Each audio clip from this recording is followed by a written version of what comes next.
my name is Hermine Tsaturyan. I'm going to performing musculoskeletal examination today, and this will be recorded and uploaded to YouTube for my instructor to review and grade. Is that okay with you? That's fine.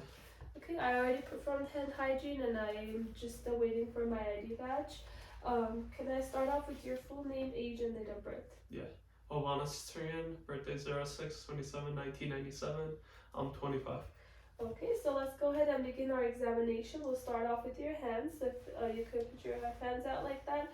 We're inspecting the hands for any nodule, any swelling bilaterally. We're checking for any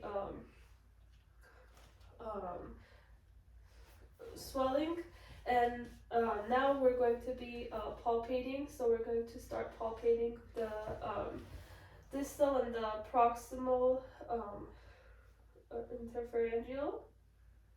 So we're going to palpate them bilaterally. And do you feel any pain? No.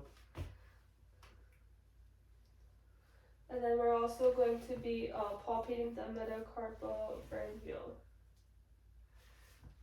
Any pain? No. Okay, very good. So I'm going to ask you to make a wrist. And we're checking for the wrist, and it's nice and strong. And then if you can extend your fingers. And then go ahead and flex them. Very good. And we're going to be checking for abduction and also adduction of your fingers. So if you can put your hands out like this, put them together, your fingers, and then go ahead and abduct, move them away from each other, and then adduct, moving it closer to each other. Very good. And then if you can, now we're going to be moving on to your wrists.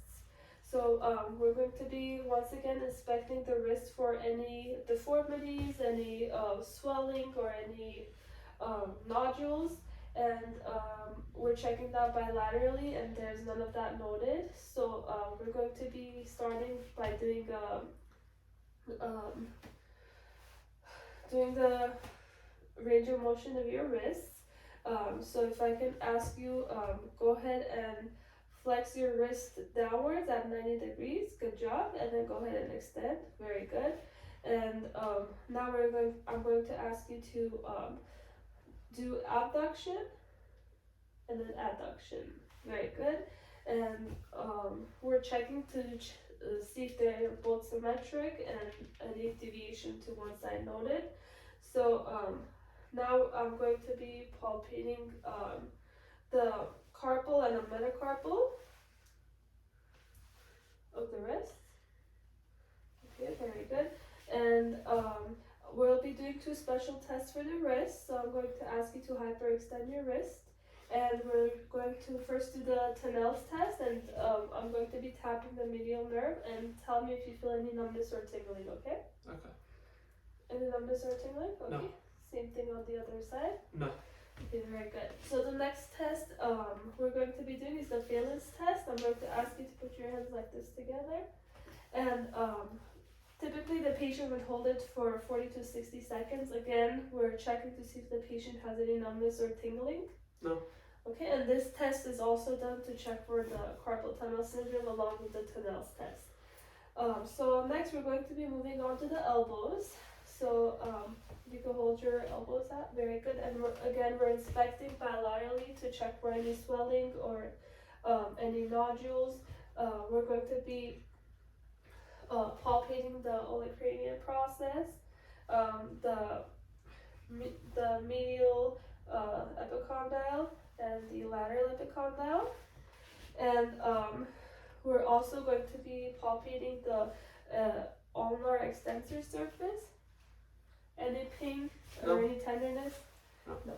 Okay, so now we're going to be checking the range of motion in your elbows. So I'm going to ask you to extend your elbows. Okay, go ahead and flex it.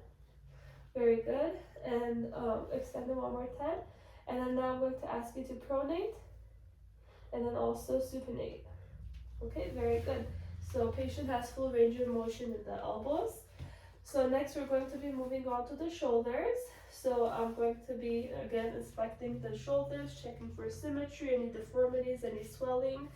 And now I'm going to be palpating the shoulders. So I'm going to start off with the acroclavicular. and then the coracoid process, the trochlear of the humerus, the subdeltoid, and then the bicep groove. And then we're going to be checking the range of motion of the shoulders. So if I can ask you to stand up. Okay, so the first range of motion that we're going to check for abduction.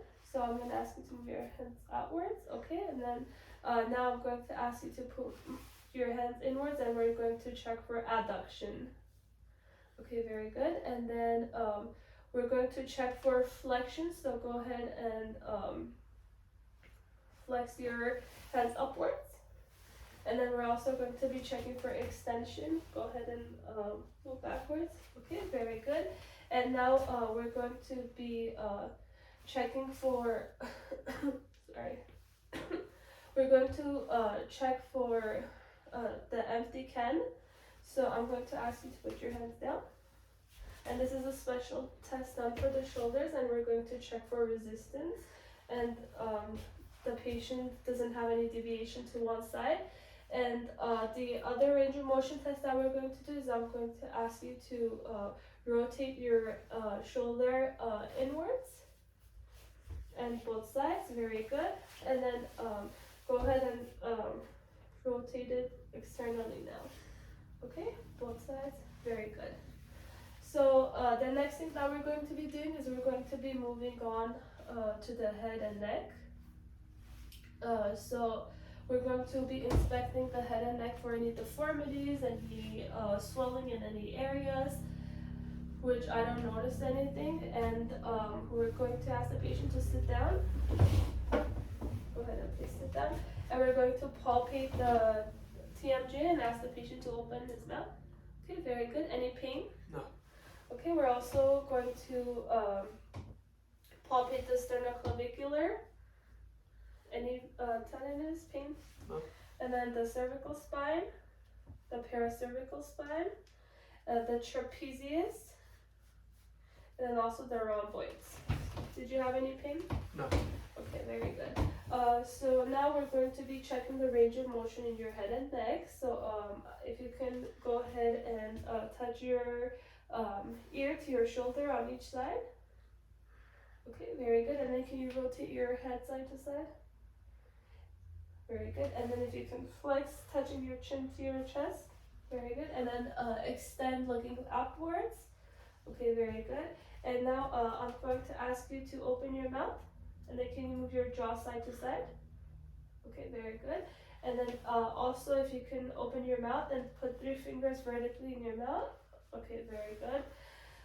So patient has full range of motion in the head and neck.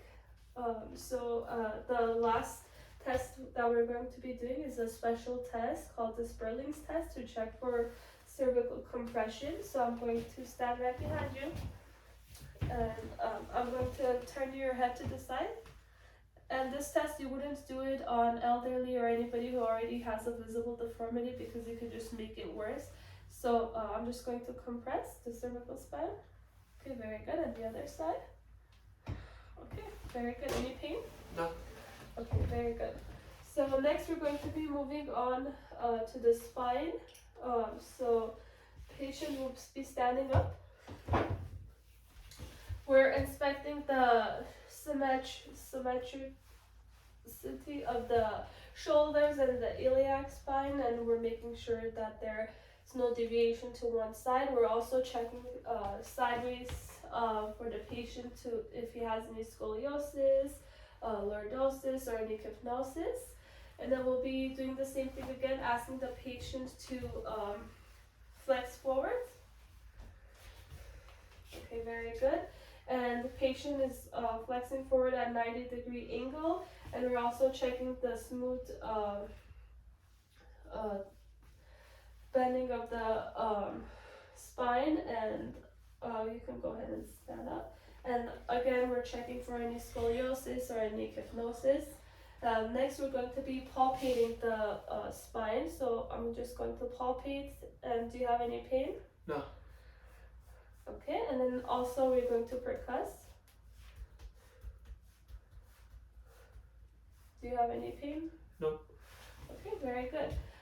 So now I'm going to be doing a special test. So we're going to be, for the spine, we're checking for the straight leg examination. But before we get to that, I'm going to ask you to take off your socks.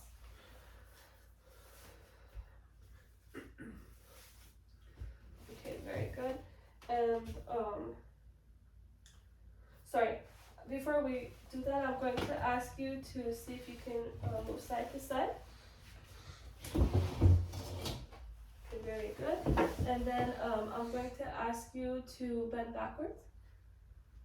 Okay, we're checking for extension of the spine. And then also if you could rotate side to side. Okay, very good. So now we're going to be checking the feet before the patient lays down for flat feet. So the patient does not have flat feet. This test is done best when standing up, so that's why I'm doing it right now. So now if I could ask you to lay down. So the final test for the spine is to do the straight leg raise. So if I can ask you to raise your leg 1 out of 10. Okay, and the patient is able to raise the leg symmetrically without any difficulty. So now we're going to be moving on to the hips. So for the purpose of this examination, we're just going to be doing it over clothing just to protect the patient's privacy. So we're going to be again palpating for the anterior iliac spine.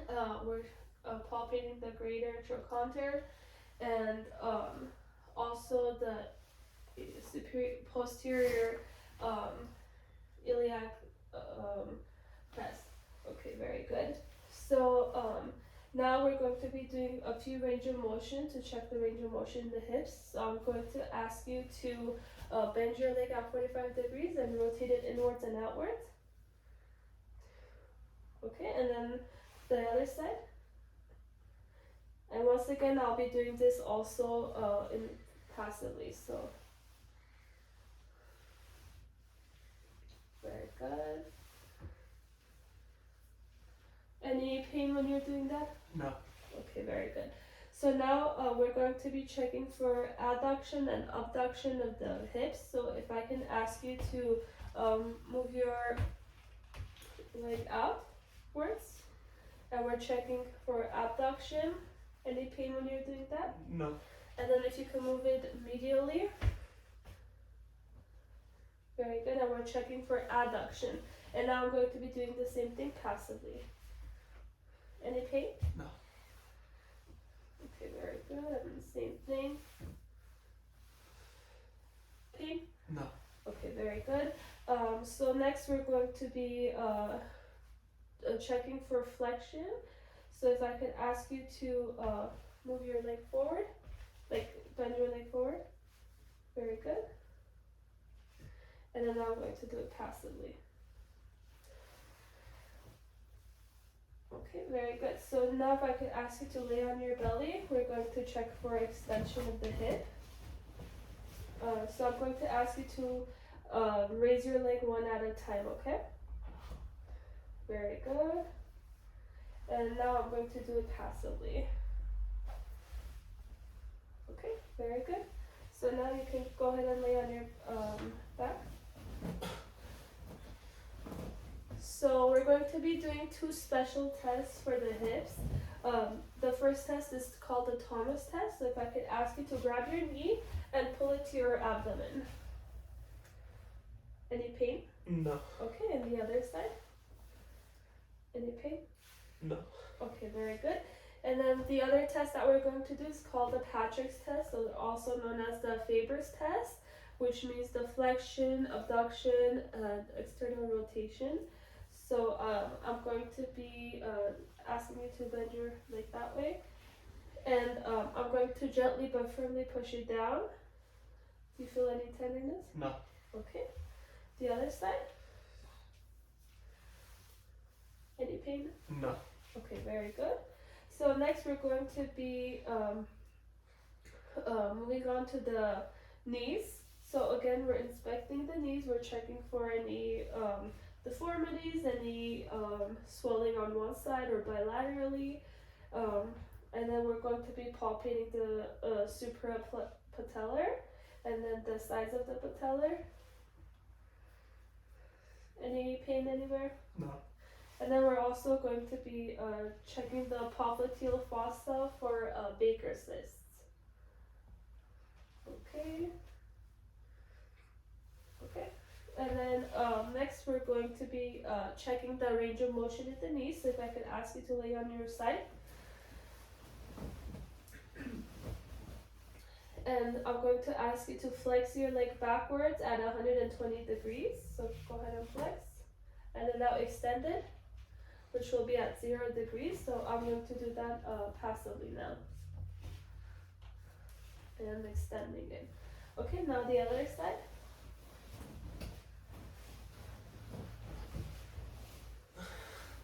So go ahead and flex your leg inwards. Okay, very good. And then extending it. So now I'm going to flex it at 120 and extend it to 0 degrees. Very good. So now we're going to be doing a few special tests for the knees.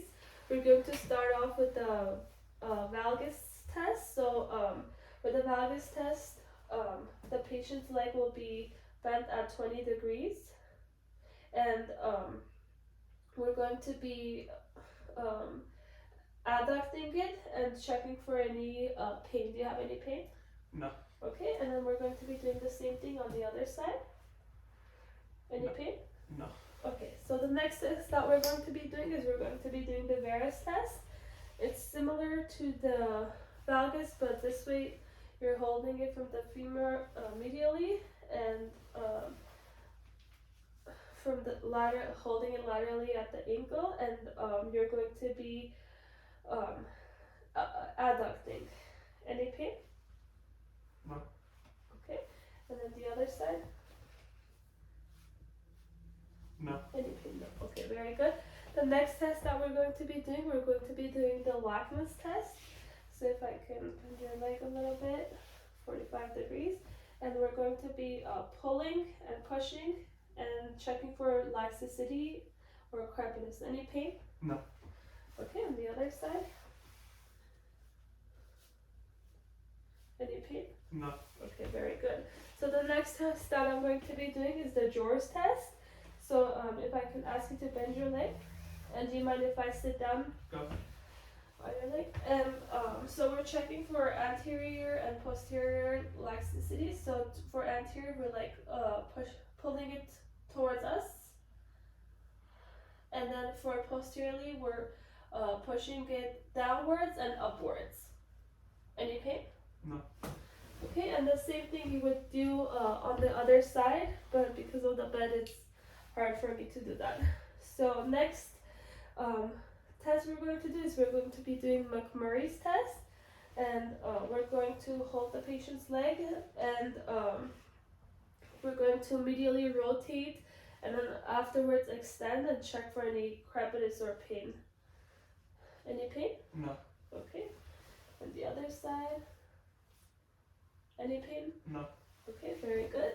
So next we're going to be moving on to the ankles. So again, we're inspecting for any deformities, any nodules, any swelling, which there's no noted. So next thing that we're going to do, we're going to ask the patient, first we're going to palpate the medial malleolus, and then the lateral malleolus, and also the Achilles. Do you have any pain? No. Okay, very good. So now we're going to ask the patient to do plantar flexion. So go ahead and flex downwards. Okay, very good. And then one more time. And it's equal in strength and and now I'm going to ask the patient to dorsiflex, moving it towards them. Okay, and then one more time. And he's nice and strong. Okay, very good. And now I'm going to be checking for plantar fasciitis. Okay. And I'm going to to ask you to rotate your ankles now. Okay, now inwards. Any pain? No. Okay, very good. So next we're going to be moving on to the toes. So I'm going to be once again palpating the distal and the proximal and distal pharyngeal. Any pain? No.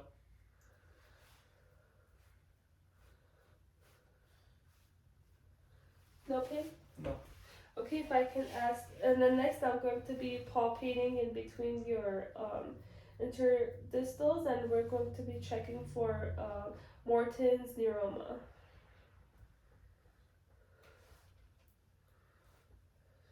Any pain anywhere? No.